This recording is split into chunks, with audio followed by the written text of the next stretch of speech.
Bonjour à tous, vous êtes bien à l'écoute de RTI. Si vous nous rejoignez, c'est Meguang à l'antenne. Pour le décryptage de ce jour, aujourd'hui, nous allons parler de la distribution générale de 10 000 $ taïwanais dont le versement devrait arriver sur le compte des Taïwanais dès aujourd'hui, le 12 novembre.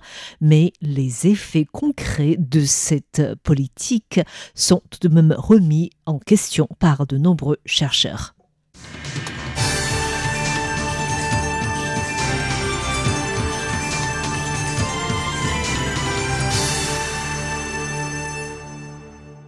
À partir de ce 12 novembre, les Taïwanais vont commencer à percevoir la distribution d'argent de 10 000 $ taïwanais, soit environ 280 €, qui provient de l'excédent fiscal de l'année précédente. Cette distribution décidée plutôt par le Parlement, dominée majoritairement par l'opposition, n'est pas la toute première pour Taïwan. En fait, la première distribution d'argent remonte en 2008 lors de la crise financière mondiale. Le gouvernement avait mis en place à l'époque des coupons d'achat de valeur de 3 600 $ taïwanais, c'est-à-dire environ 100 €, dans le but d'inciter la consommation. Par la suite, le gouvernement a également distribué des coupons de valeur de 1 000 et de 3 000 $ taïwanais en 2020 et 2021 pour stimuler les dépenses dans les années de Covid-19. En 2023, grâce au développement économique de Taïwan qui a créé un excédent fiscal de plus de 495 milliards $ taïwanais, soit plus de 13 milliards d'euros, le gouvernement a alors décidé de distribuer 6 000 $ taïwanais, soit environ 160 € à chaque Taïwanais.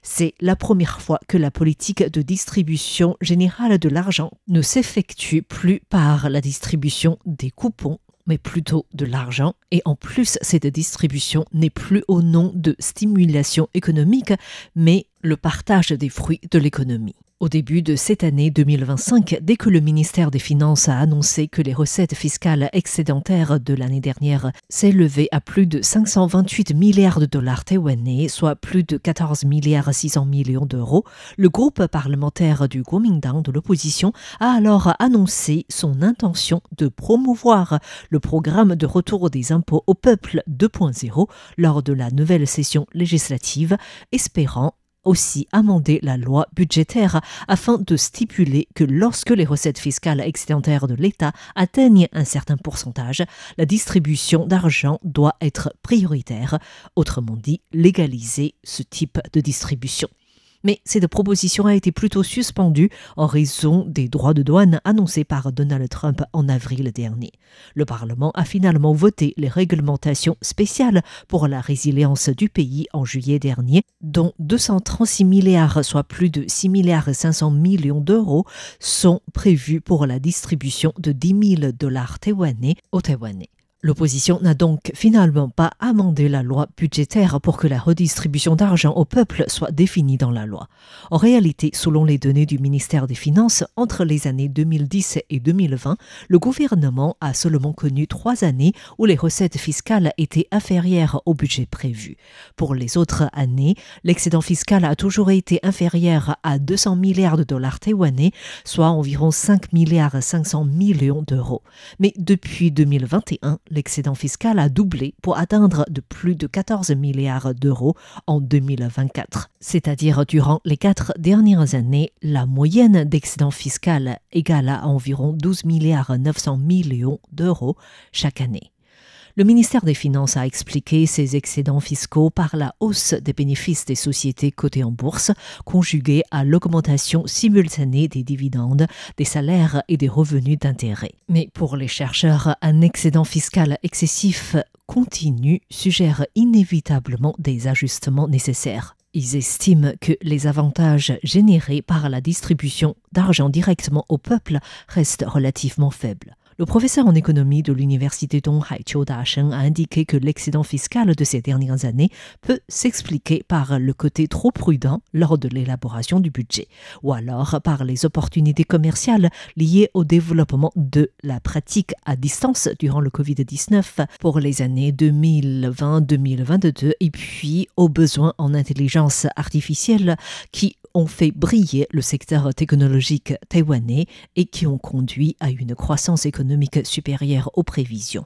Le professeur Chiu Da-sheng estime que la même situation d'excédent fiscal va arriver encore pour l'année 2025. Il y aura certainement un excédent cette année, même si nous ne sommes qu'en novembre. Au début de l'année, les autorités gouvernementales et les think tanks taïwanais, comme l'Institut de recherche économique Zhonghua ou l'Institut de recherche économique de Taïwan, avaient estimé qu'au mieux, Taïwan pourrait conserver un taux de croissance de 3%. Certains think tanks internationaux parlaient même d'une stagnation économique. Mais au stade actuel, le taux de croissance pourrait dépasser les 5% pour s'approcher des 6%. Pour Liu Minghuan, le professeur associé en économie de l'Université de Taipei, l'excédent fiscal peut aussi se comprendre par la sous-estimation lors de l'élaboration budgétaire, ce qui freine le développement du pays. Chaque année, le fonctionnement administratif du gouvernement et certaines dépenses sont à planifier en fonction des recettes et des dépenses fiscales. Lorsque nous constatons que nos revenus sont bien supérieurs aux prévisions, cela signifie que le gouvernement aurait pu faire beaucoup plus, mais comme il n'a pas prévu d'avoir suffisamment de financement, il n'a pas mis en œuvre plus de politiques qui auraient pu assurer un meilleur développement du pays. En réalité, selon les chercheurs, des écarts entre le budget annuel prévisionnel et les recettes fiscales effectives sont inévitables. Ces écarts peuvent être particulièrement marqués par des fluctuations de la conjoncture économique nationale et internationale. Or, Taïwan connaît d'importants excédents fiscaux ces dernières années.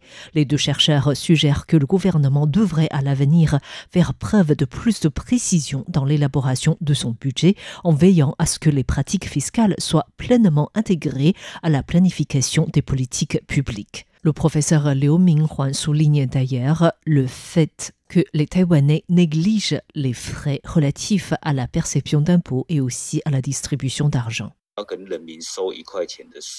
Quand le gouvernement perçoit une taxe d'$1 taïwanais, le coût de revient de ces opérations dépasse en réalité $1 taïwanais. Parce qu'en finance, il existe ce que nous appelons des frais de perception d'impôt. Ainsi, lorsque nous utilisons plus d'$1 taïwanais pour percevoir un impôt d'$1 taïwanais et que nous rendons ce dollar taïwanais aux contribuables, alors les effets économiques sont inférieurs à $1 taïwanais. Le professeur en économie de l'université Donghai Chiu Da-sheng a souligné que les États-Unis et la Corée du Sud ont tous les deux mis en place des mesures d'aide financière directe lorsque leurs marchés économiques ont été largement affectés par des chocs externes et confrontés à de graves difficultés, ce qui n'est pas le cas à Taïwan. Pour lui, actuellement, le secteur des industries technologiques de Taïwan connaît une grande croissance, ce qui est à l'opposé de la situation du secteur manufacturier. Cela signifie qu'il serait difficile de prédire l'effet de la distribution de ces $10 000 taïwanais sur la stimulation économique générale pour le pays. Pour les chercheurs, le terme excédent fiscal ne doit pas être interprété comme un surplus budgétaire, car il représente uniquement la différence entre le budget prévu et les recettes fiscales effectives de l'année en cours, sans tenir compte du déficit de la dette publique à long terme. En réalité, selon les données du ministère des Finances, la dette publique taïwanaise continue de croître. Elles ont atteint le niveau de 5 900 milliards de dollars taïwanais, soit plus de 164 milliards d'euros au 23 octobre dernier. Liu Jiawei, la professeure en administration publique de l'Université de Taipei, pense que le gouvernement doit réfléchir davantage à l'utilisation d'excédents fiscaux pour qu'elle profite à Taïwan sur le long terme. Sur le moyen terme, je pense qu'il faut réaliser des infrastructures fondamentales de base, comme la transformation numérique du gouvernement, ce qui permet d'améliorer l'efficacité administrative du gouvernement.